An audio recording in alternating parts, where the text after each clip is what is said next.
आज के इस खास विश्लेषण में हम एक ऐसी कहानी में गोता लगाने वाले हैं जो सचमुच रोंगटे खड़े कर देती है। ये कहानी है एडन नाम के एक बिल्कुल आम इंसान की। एक ऐसा इंसान जिसकी एकदम साधारण सी जिंदगी एक ही सुबह में किसी खौफनाक दुश्स्वप्न में बदल जाती है। जब वो सो के उठता है और अपनी खिड़की से बाहर झांकता है तो नीचे जो हो रहा था वो सच में दुनिया के खत्म होने का मंजर था। ये सिर्फ जिंदा बचने की जद्दोजहद नहीं है, बल्कि ये दिखाती है कि जब सब कुछ खत्म हो रहा हो, इंसान बिल्कुल अकेला पड़ जाए, तब भी अंदर जिंदा रहने की जो आग होती है ना, वो कितनी मजबूत हो सकती है। तो चलिए इस सफर की शुरुआत करते हैं। जरा एक पल के लिए इस दिल दहला देने वाले सवाल पर गौर कीजिए। क्या किया जाए अगर कोई सुबह अपनी आंखें खोले, बाहर का नज़ारा देखे और उसे पूरी दुनिया का अंत होता हुआ दिखाई दे? कोई मदद नहीं आ रही, बाहर जाने का कोई रास्ता नहीं है। ये सवाल ही एडन की उस घुटन भरी और खौफनाक सच्चाई को हमारे सामने रख देता है। एक ऐसी स्थिति जहां कोई अपने ही घर में कैद होकर रह जाता है और मौत हर पल लिटरली दरवाजे पर दस्तक दे रही होती है। भाग 1, प्रलय की शुरुआत। तो आइए देखते हैं कि ये सब आखिर शुरू कैसे हुआ। एडन अपने बिस्तर पर चैन की नींद सो रहा था। सब कुछ बिल्कुल नॉर्मल था, लेकिन तभी अजीब सी डरावनी आवाज़ों से उसकी नींद टूट जाती है। वो टीवी पर इमरजेंसी सायरन सुनता है और जैसे ही बालकनी से बाहर झांकता है, नीचे का नज़ारा कंपा देने वाला था। लोग पागलों की तरह भाग रहे हैं, एक दूसरे को जानवरों की तरह नोच कर खा रहे हैं। तभी आसमान से एक हेलीकॉप्टर बेकाबू होकर पास की ही एक इमारत से जोर से टकरा जाता है। और सबसे भयानक पल तो वो था जब भीड़ में खड़ी एक छोटी सी मासूम बच्ची अचानक पास खड़े एक आदमी पर जानलेवा हमला कर देती है। ये कोई दंगा नहीं था, ये एक वायरस था और दुनिया पूरी तरह से ज़ॉम्बीज़ की चपेट में आ चुकी थी। और ये खौफ बस खिड़की के बाहर तक नहीं रहता, बल्कि सीधे एडन के दरवाजे तक पहुंच जाता है।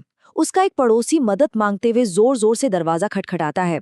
इंसानियत के नाते एडन उसे अंदर तो बुला लेता है, लेकिन तभी उसकी नजर पड़ोसी के गर्दन पर मौजूद काटने के गहरे निशान पर पड़ती है। कुछ ही सेकंड्स के अंदर पड़ोसी की आंखें पूरी तरह सफेद होने लगती हैं। उसके शरीर की हड्डियां अजीब और भयानक तरीके से मुड़ने लगती हैं और मुंह से खून बहने लगता है। अपनी जान बचाने के लिए एडन को मजबूरन उसे धक्का देकर वापस उसी दरवाजे से बाहर करना पड़ता है, जहां बाहर मौजूद ज़ॉम्बीज़ का वो खूंखार झुंड उस पड़ोसी पर भूखे शेरों की तरह टूट पड़ता है। घबराया हुआ एडन भारी भरकम फर्नीचर से अपना मुख्य दरवाजा पूरी तरह ब्लॉक कर देता है, लेकिन तभी उसके फोन पर अपने माता पिता का एक मैसेज आता है, जिसने उसके संपूर्ण अकेलेपन पर जैसे एक पक्की मोहर लगा दी। मैसेज में लिखा था, शहर तबाह हो रहा है, सारे रास्ते बंद हैं, हम तुम तक नहीं पहुंच सकते, बस अंदर रहना और जिंदा रहना। इस एक संदेश ने ये बिल्कुल साफ कर दिया था कि अब बाहर से कोई रेस्क्यू टीम नहीं आने वाली। उसे जो भी करना है अकेले ही करना है। भाग 2, अकेलापन और निराशा। अब बात करते हैं उस मानसिक संघर्ष की जो अक्सर ऐसी त्रासदियों में सबसे बड़ा दुश्मन साबित होता है। शारीरिक रूप से तो एडन सुरक्षित था, लेकिन अपने दिमाग को शांत रखना अब उसकी सबसे बड़ी चुनौती थी। वो समझदारी दिखाते हुए अपने बचे हुए थोड़े से खाने को छोटी छोटी डेलियों में बांटने लगता है, ताकि वो ज्यादा दिनों तक चल सके। अपना मानसिक संतुलन और हिम्मत बनाए रखने के लिए वो पूरे घर की दीवारों पर खुद को प्रेरणा देने वाले छोटे छोटे नोट्स लिखकर चिपका देता है।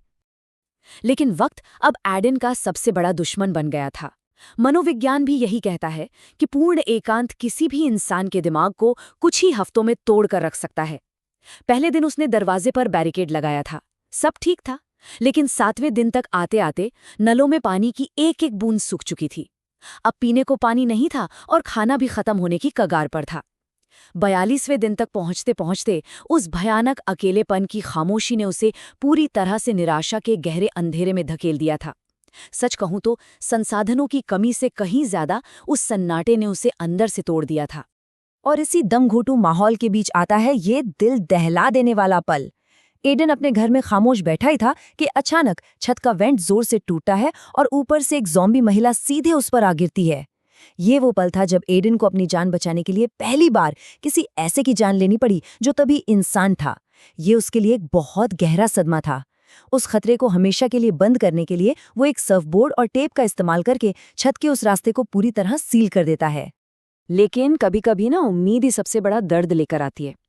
कई दिनों के इस डरावने सन्नाटे के बाद अचानक उसका फोन बजता है। वो उसकी माँ का एक वॉइस मेल था।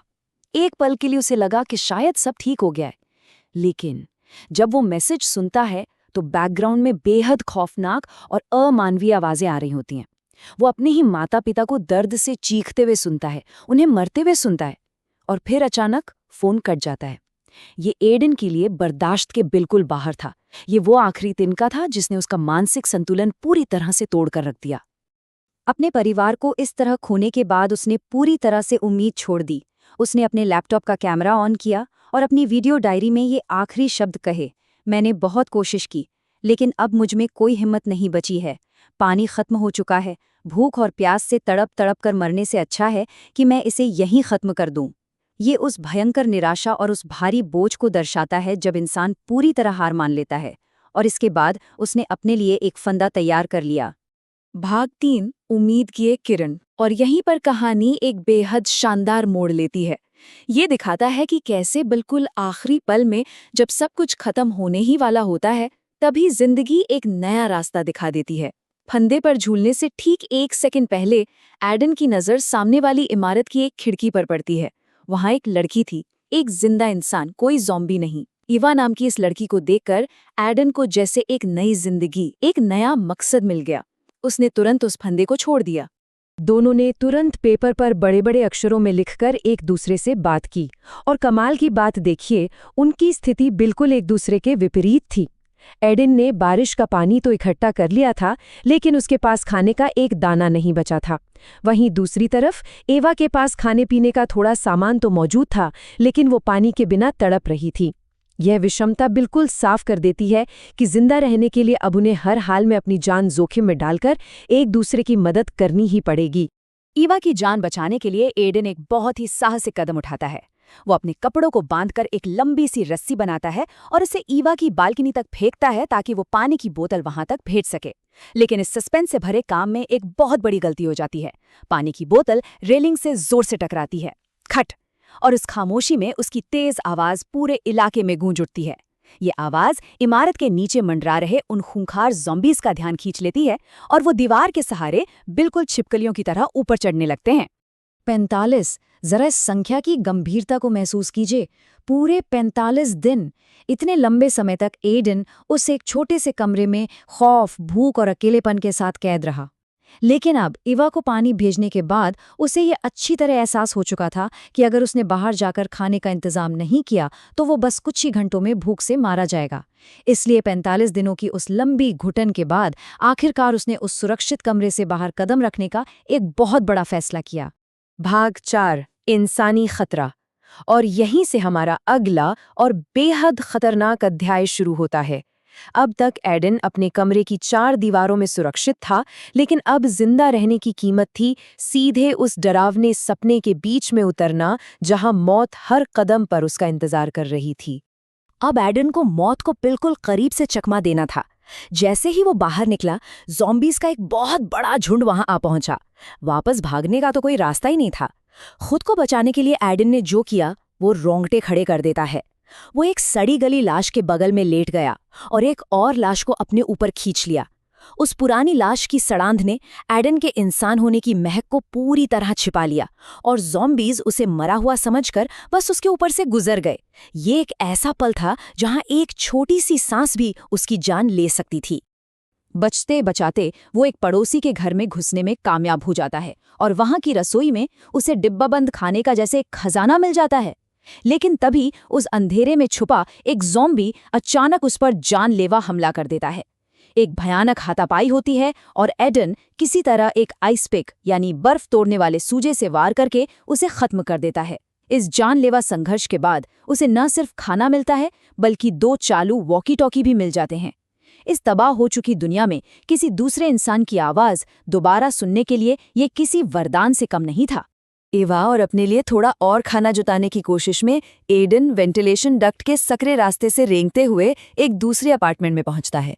वहां उसकी मुलाकात एक बुजुर्ग आदमी से होती है जो देखने में बहुत ही दयालु और शांत लगता है। वो एडन को खाना भी खिलाता है, लेकिन इससे पहले कि एडन वहां से वापस निकल पाता, वो बुजुर्ग अचानक पीछे से वार करके एडन को बेहोश कर देता है।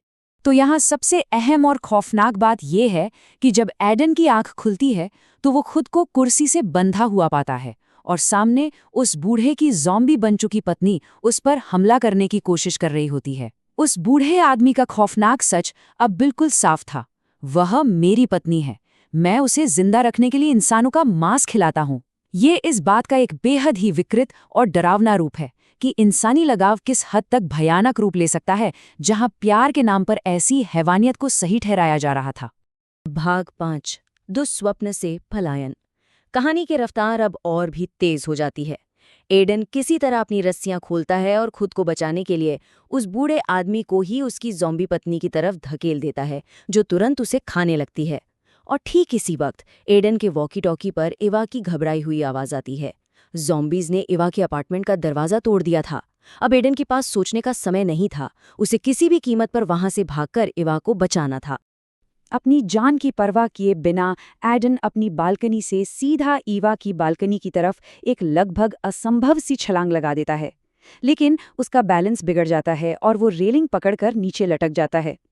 ईवा तुरंत उसे ऊपर खींचने के लिए एक रस्सी फेंकती है, लेकिन तभी नीचे से एक ज़ॉम्बी उछलकर उसका पैर कस के पकड़ लेता है।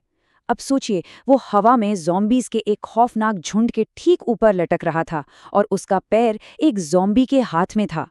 समय बिल्कुल नहीं था। ऊपर चढ़ना अब नामुमकिन था, इसलिए एडन बड़ी तेजी से झूलता हुआ सीधे नीचे वाले फ्लोर की बालकनी में कूद जाता है और पैर पकड़े हुए ज़ॉम्बी से छुटकारा पाने के लिए झटके से उस रस्सी को काट देता है। वो घबराई हुई ईवा को भी हिम्मत देता है और उसे अपने पास नीचे कूदने के लिए राजी कर लेता है। अब दोनों आखिरकार एक साथ तो थे, लेकिन खतरा अभी टला नहीं था। ये इस पूरी कहानी का सबसे दिल दहला देने वाला हिस्सा है। उन्हें वापस एडन के उसी सुरक्षित अपार्टमेंट तक पहुंचना था। दोनों उस अनगिनत ज़ॉम्बीज़ की भीड़ के बीच से पागलों की तरह दौड़ लगाते हैं। एडन अपने बेसबॉल बैट से लगातार हमलावरों को कुचलता हुआ रास्ता बनाता है। आखिरकार वे खून से लथपथ होकर एडन के अपार्टमेंट में घुसने में कामयाब हो जाते हैं। लेकिन तभी एडन जमीन पर गिरकर रोने लगता है। उसका पूरा शरीर खून से सना हुआ था। उसे लगता है कि उसे संक्रमण हो गया है और वो ईवा से भीख मांगने लगता है कि ज़ॉम्बी बनने से पहले ईवा उसे हमेशा के लिए मार डाले। लेकिन ईवा उसे रोकती है और ध्यान से देखने के बाद बताती है कि ये खून उसका अपना नहीं है, बल्कि उन ज़ॉम्बीज़ का है। उसके शरीर पर कहीं भी कोई काटने का निशान नहीं था। वे दोनों बिल्कुल सुरक्षित थे। इस पूरी तबाही और खौफ के बाद दोनों एक साथ दरवाजे पर भारी सामान लगाकर खुद को आखिरकार सुरक्षित कर लेते हैं। इस चर्चा के अंत में ये एक बहुत ही गहरा सवाल हमारे पीछे छूट जाता है। क्या दुनिया खत्म होने पर, जब सब कुछ खो चुका हो, तब एक दूसरे से जुड़ाव और उम्मीद ही इंसान का सबसे बड़ा और ताकतवर हथियार होता है? ये एक ऐसा विचार है जो यकीनन लंबे समय तक आपके जहन में बना रहेगा।